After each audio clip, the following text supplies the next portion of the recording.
दोस्तों एक बार फिर से आपका स्वागत है अपने YouTube channel study point Maurya में। दोस्तों आज की इस क्लास में मैं आपको 6th क्लास की ज्योग्राफी की बुक का लेसन नंबर 6 कराने जा रहा हूं, जिसका नाम है पृथ्वी के प्रमुख स्थल स्वरूप। दोस्तों इस पाठ की मेरी दूसरी वीडियो है, ठीक है, जिसमें दोस्तों अपनी पहले वाली वीडियो में मैंने आपको साथियों पृथ्वी के प्रमुख स्थल स्वरूप में मैंने आपको पर्वत के बारे में समझाया, पर्वत की परिभाषा समझाई। यहाँ तक कि दोस्तों आपको मैंने पर्वत के तीनों प्रकार के बारे में समझाया था, वर्णित पर्वत, प्रंशोत्त पर्वत और ज्वालामुखी पर्वत। यहाँ तक कि दोस्तों इनकी परिभाषा के साथ साथ दोस्तों इसके कुछ उदाहरण भी मैंने समझाया था। अगर आपने दोस्तों ये वीडियो नहीं देखी पहली वाली तो ज़रूर आप प्ले लिस्ट में जा कर के देख सकते हैं। तो आइए स्टार्ट करते हैं आज का टॉपिक इस पाठ का जो हम स्टार्ट करने जा रहे हैं, जिसका नाम है मैदान। साथियों क्या लिखा है, मैदान समतल भूमि के बहुत बड़े भाग होते हैं। जी हाँ दोस्तों, मैदान को इंग्लिश में फील्ड कहता है। और फिर मैदान क्या होता है दोस्तों, समतल भूमि। कोई समतल भूमि होती दोस्तों, भूमि के बहुत बड़े भाग होते हैं। वे सामान्यतः माध्य समुद्री तल से 200 मीटर से अधिक ऊंचे नहीं होते। जी हाँ दोस्तों, ये क्या होता है, समुद्र तल से 200 मीटर से अधिक नहीं होते, उन्हें मैदान कहा जाता है। कुछ मैदान काफ़ी समतल होते हैं, कुछ दोस्तों उर्मिल और दोस्तों तरंगित हो सकते हैं। अधिकांश मैदान नदियों तथा उनकी सहायक नदियों के द्वारा बने हैं। जी हाँ दोस्तों, कुछ जो हमारे मैदान होते हैं वो नदियों के और तथा उनकी सहायक नदियों के द्वारा बने हैं। आइए आगे देखते हैं दोस्तों।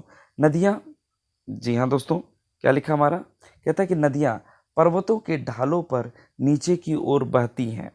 पर्वतों से दोस्तों, अगर ये मान लो ये पर्वत है हमारा, ठीक है, पर्वतों के ढाल, जैसे ढाल होता है उनके नीचे की ओर दोस्तों ये फैली होती हैं।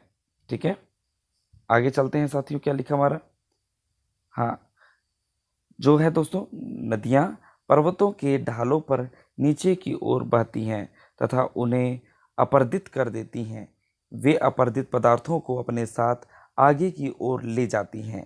अपने सारे ढोए ढोए जाने वाले पदार्थों जैसे पत्थर, ठीक है, बालू तथा सिल्क को वे घाटियों में निक्षेपित कर देती हैं।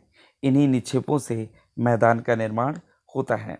जी हाँ दोस्तों, नदियाँ जो होती दोस्तों अपने साथ बहुत सारे बड़े छोटे कंकड़ पत्थर लाती, और यही दोस्तों आगे क्या है, रगड़ रगड़ के एक बालू का रूप ले लेती हैं, छोटे छोटे पत्थर का रूप ले लेती हैं, शिल्ट का रूप ले लेती हैं। तो ये क्या करती है, अपने साथ ढोए जाने वाले पदार्थ अपने साथ ढो के लाती, क्या क्या, पत्थर, बालू और शिल्ट। ये क्या करती दोस्तों, ये क्या करती, बड़े भाग पर इनको क्या करती थी, मैदान के रूप में फैला देती हैं, जिससे दोस्तों मैदान का निर्माण हो जाता है। आगे चलते हैं। सामान्यतः मैदान बहुत अधिक उपजाऊ होते हैं।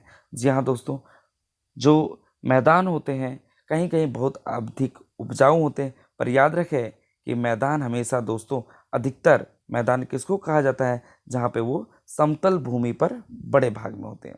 आगे चलते हैं। मैदान बहुत अधिक उपजाऊ होते हैं। यहाँ परिवहन के साधनों का निर्माण करना आसान होता है, इसलिए ये मैदान विश्व में सबसे अधिक जनसंख्या वाले भाग होते हैं। जी हाँ दोस्तों, हम जनसंख्या का दोस्तों अगर हम बात करें, 70% जनसंख्या का भाग मैदानी क्षेत्रों पर निवास करता है।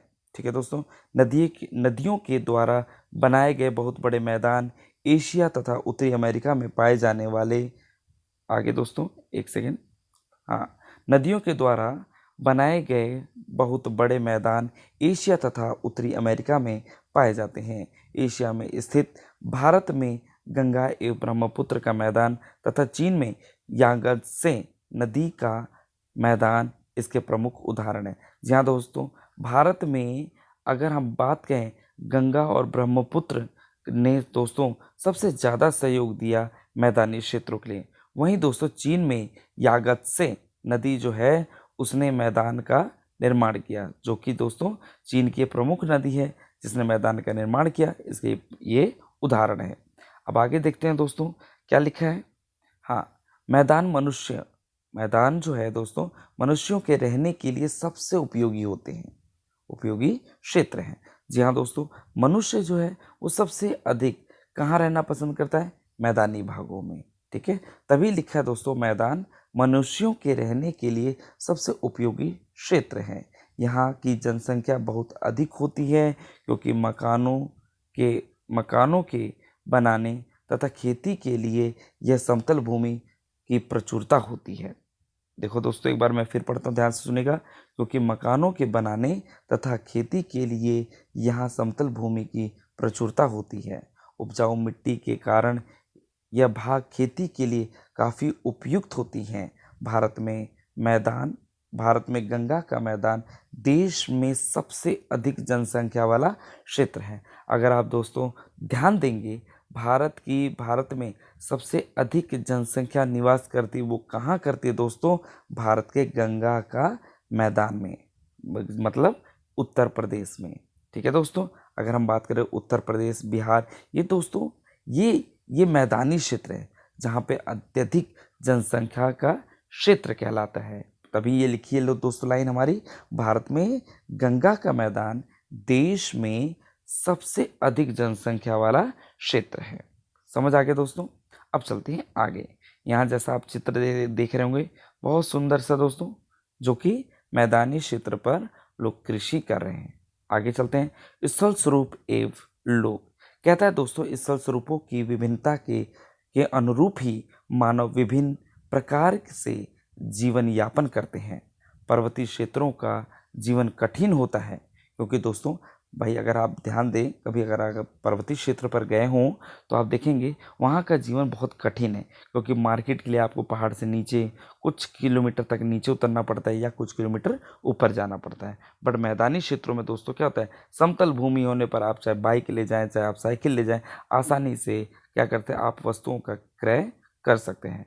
मैदानी क्षेत्रों का जीवन पर्वतीय क्षेत्रों की तुलना में सरल होता है। जी हाँ दोस्तों, मैदानी क्षेत्र में जो लोग रहते हैं वो क्या होते हैं, पर्वतीय क्षेत्रों की तुलना में बहुत ही आसानी से अपना जीवन यापन करते हैं। आगे लिखा है, मैदानों में फसलें, हाँ दोस्तों क्या लिखा है, यहाँ से चलते हैं। मैदानों में फसल उगाना, घर बनाना, सड़क बनाना पर्वतीय क्षेत्रों की तुलना में अधिक आसान होता है। विभिन्न प्रकार के स्थल स्वरूपों पर रहने वाले लोगों के रहन सहन के तरीकों में बहुत कुछ अंतर होता है। क्या आप उनमें से कुछ अंतरों को बता सकते हैं?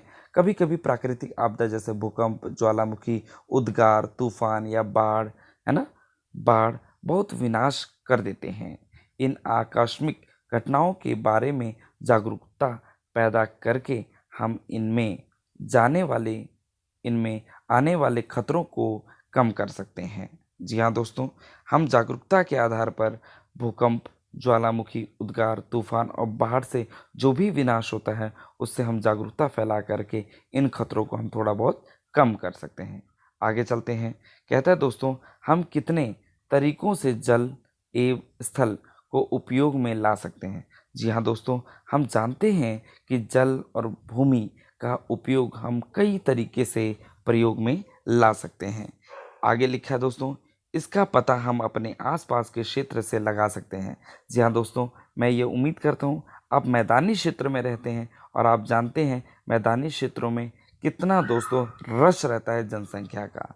जी हाँ दोस्तों, आगे चलते हैं। प्रायः हम स्थल का उपयोग गलत तरीके से करते हैं, जैसे उपजाऊ भूमि पर मकान का निर्माण करना।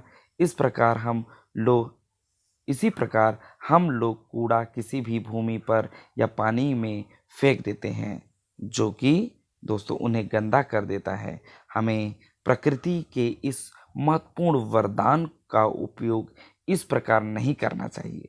उपलब्ध भूमि केवल हमारे ही उपयोग के लिए नहीं है, बल्कि दोस्तों ये हमारा कर्तव्य है कि हम आगे आने वाली पीढ़ियों के लिए पृथ्वी को सुरक्षित रखें, जिसको दोस्तों हम दूसरे शब्दों में कह सकते हैं कि इसे हम सतत पोषणीय विकास कहते हैं। अगर आप यहाँ से ध्यान से पढ़ेंगे दोस्तों, तो कहीं ना कहीं इनडायरेक्टली सतत पोषणीय विकास की परिभाषा को इंडिकेट करता है। क्लियर है दोस्तों? आगे देखो दोस्तों, यहाँ पर एक लिखा है स्वच्छ भारत मिशन। ठीक है, कहता है कि स्वस्थ शरीर में, ठीक है दोस्तों, स्वस्थ शरीर में स्वस्थ मस्तिष्क निवास करता है। अगर दोस्तों मेरा शरीर स्वस्थ है ना, तो उसमें क्या होगा, स्वस्थ मस्तिष्क हमेशा निवास करेगा। और स्वस्थ शरीर के लिए स्वच्छ वातावरण, विशेष रूप से साफ जल, वायु, स्वच्छ वातावरण प्राथमिक आवश्यकताएं हैं। अगर दोस्तों मेरा स्वास्थ्य कब ठीक रहेगा? जब मेरा वातावरण ठीक रहेगा, अर्थात पानी, हवा और हमारा वातावरण, अगर ये प्राइमरी चीज़ें, ये जो प्राथमिक चीज़ें हैं, अगर ये अच्छी रही दोस्तों, तो याद रखिए हमारा स्वस्थ शरीर में स्वस्थ बुद्धि का निवास करना कंपलसरी हो जाता है। इन सभी दोस्तों प्राथमिक आवश्यकताओं को सभी लोगों को सुलभ कराने हेतु भारत सरकार द्वारा स्वच्छ अभियान या स्वच्छ भारत मिशन कार्यक्रम चलाया जा रहा है। ठीक है दोस्तों, तो मैं उम्मीद करता हूँ दोस्तों ये स्वच्छ भारत मिशन में भी जो आपने अच्छी बातें सीखी, तो हम ऐसी गंदगी नहीं करेंगे और अपने देश को साफ करेंगे। अपना देश मतलब अपने एरिया, अपने आस पड़ोस को हम साफ करेंगे, जिससे दोस्तों हम ऐसा, जो ऐसा चित्र में दिख रहा है, ऐसा हम कोई गलत कार्य नहीं करेंगे। क्योंकि दोस्तों अगर हम अच्छे कार्य करेंगे तो हमारा देश और हमारा समाज बहुत सुंदर दिखाई देगा, जैसा आप चित्र में देख रहे हैं। ठीक है दोस्तों, ऐसे ही चित्र बहुत सारे नीचे हैं, देखो। ठीक है दोस्तों, इसलिए हम कभी भी कहीं घूमने जाते हैं तो गंदगी नहीं फैलानी चाहिए। तो दोस्तों मैं उम्मीद करूँगा आज की इस क्लास में आपने जो पढ़ा, मैदान के बारे में पढ़ा दोस्तों, और दोस्तों अपने स्थल स्वरूप के बारे में पढ़ा। तो मैं उम्मीद करूँगा जो आपने पढ़ा वो आपको क्लास में ही याद हो गया होगा। तो मिलते हैं दोस्तों अपनी अगली वीडियो में विद अगले लेसन के साथ। नमस्कार दोस्तों।